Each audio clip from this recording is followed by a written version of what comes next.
adapter. Maaari po natin itong gamitin sa ating mga gadget.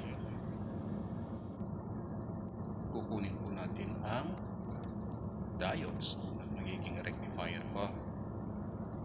Kita nyo, isa-isahin ko po siya. Ngayon, isusunod po natin ang transformer. Ito po ang source power po natin.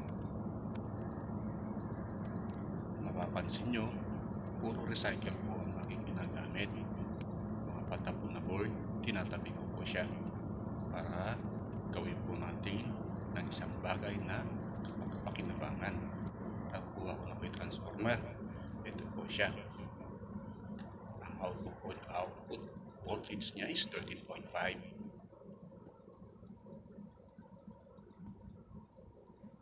Kasunod po ito ay ang diode. Tutulungan po natin siya mamaya. Ito po ang magiging rectifier. At ito naman ang magiging filter. Yung purify niya na pure DC ang output. 16 volts, 470 UF. At ang main ingredient natin ay LM7812 IC regulator. Ito po ang diagram kung gusto nyo pong sundin. Tutugtugin na po natin siya. May polarity po ang ating diode. Sundan nyo lamang po yung nasa diagram. Ang rectifier ko ay para po siyang diamond. Sundan po lang natin dahil meron po itong AC line at meron po itong DC line. Sa AC line, kahit baliktad po siya, pero sa DC line, sundan po natin yung polarity. Ganoon din po ang pagkakabit ng capacitor po niya.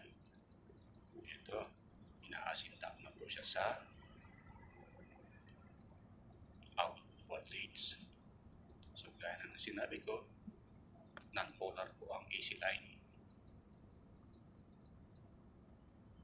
Ito na po siya, kaibigan. Connected na po siya. Yung may wire po pala, yung po yung maging AC line. Ito na po ang regulator. Kakabit na po natin siya. Naikabit na po kanina ang filter. Yung pin number 1, yun po ang ating voltage input. Ang pin number 2, yun po ang ating ground. Ground pupunta po sa negative ng capacitor at yung terminal 3 ng regulator, yun po yung output voltage po natin.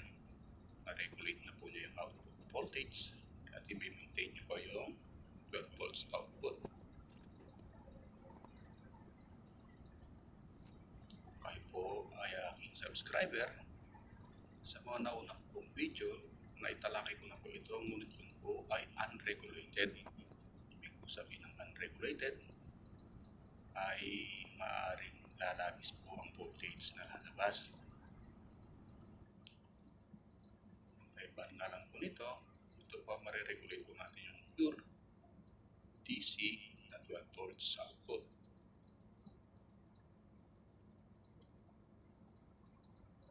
Ito, pinalagyan ko po siya ng